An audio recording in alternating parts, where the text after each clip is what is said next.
अस्सलामुअलैकुम रहमतुल्लाहि व बरकातहू। दोस्तों कैसे हैं आप लोग। उम्मीद करते हैं कि आप तमाम लोग ठीक ठाक होंगे, खैरियत से होंगे। आज की वीडियो में हम कुवैत की एक बड़ी खबर आप लोगों के साथ शेयर करने वाले, जैसा कि कल ही मैंने आपको अपडेट किया था कि कुवैत के अंदर जो इलीगल तरीके से लोग मौजूद हैं उनके खिलाफ क्रैकडाउन जो है वो शुरू कर दिया गया है। तो ये जो सिलसिला है ये लगातार कंटिन्यू जारी है और बताया गया है कि हावली और नुगरा के इलाके में जो है ये कैंपेन चलाया गया, यानी कि इलीगल लोगों को गिरफ्तार करने के लिए जो अभियान है वो चलाया गया, जिसमें 118 लोगों को जो है वो टोटल गिरफ्तार किया गया, जिसमें से 12 ऐसे लोगों को गिरफ्तार किया गया है जिनका वीज़ा या यूँ कह लें कि जो उनका रेसिडेंस था वो ख़त्म हो चुका था, यानी वो एक्सपायर हो चुका था, जिसकी वजह से 12 लोगों को जो है वो गिरफ्तार किया गया है। जबकि 93 ऐसे लोगों को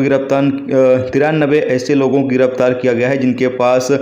आईडी वगैरह नहीं थी, यानी सिविल आईडी वगैरह बिल्कुल भी उनके पास कोई डॉक्यूमेंट नहीं था। जबकि 2 लोगों को जो है वो ड्रग्स के नशे में गिरफ्तार किया गया है और एक बंदे को जो है वो गिरफ्तार किया गया, जबकि 9 लोगों को जो है यहाँ पर जो वांटेड थे उनको गिरफ्तार किया गया है। एक शख्स को जो है वो लेबर लॉ के खिलाफ फर्जी में भी गिरफ्तार किया गया है, यानी कि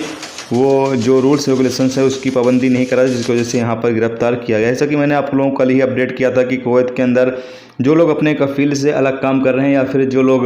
अपना इकामे के मुताबिक काम नहीं कर रहे हैं, कोई और काम कर रहे हैं, ऐसे तमाम लोगों को भी अगर काम करते हुए देखा जाता है, यानी जो आपके सिविल आईडी पर प्रोफेशन लिखा हुआ है वो काम आप नहीं कर रहे हो, कोई दूसरा काम कर रहे हो, दूसरी जगह पर आप काम कर रहे हो और पुलिस वाले देखते हैं तो फिर आपको भी पकड़ लेंगे। तो इसलिए आप तमाम लोग जो है वो काफ़ी ज़्यादा एहतियात बरतें, क्योंकि इस वक्त चेकिंग जो है वो काफ़ी ज़्यादा हार्ड कर दी गई है। तो ये एक बड़ी खबर सोचा आप लोगों के साथ शेयर कर दिया जाए, तो आप लोग भी इस खबर को जो है वो लोगों तक पहुंचाएं, ताकि जो लोग कुवैत के अंदर गैर कानूनी तरीके से काम वगैरह कर रहे हैं वो तमाम लोग अपने काम को जो है वो ठीक कर लें, तो उनके खिलाफ भी एक्शन लिया जा सकता है।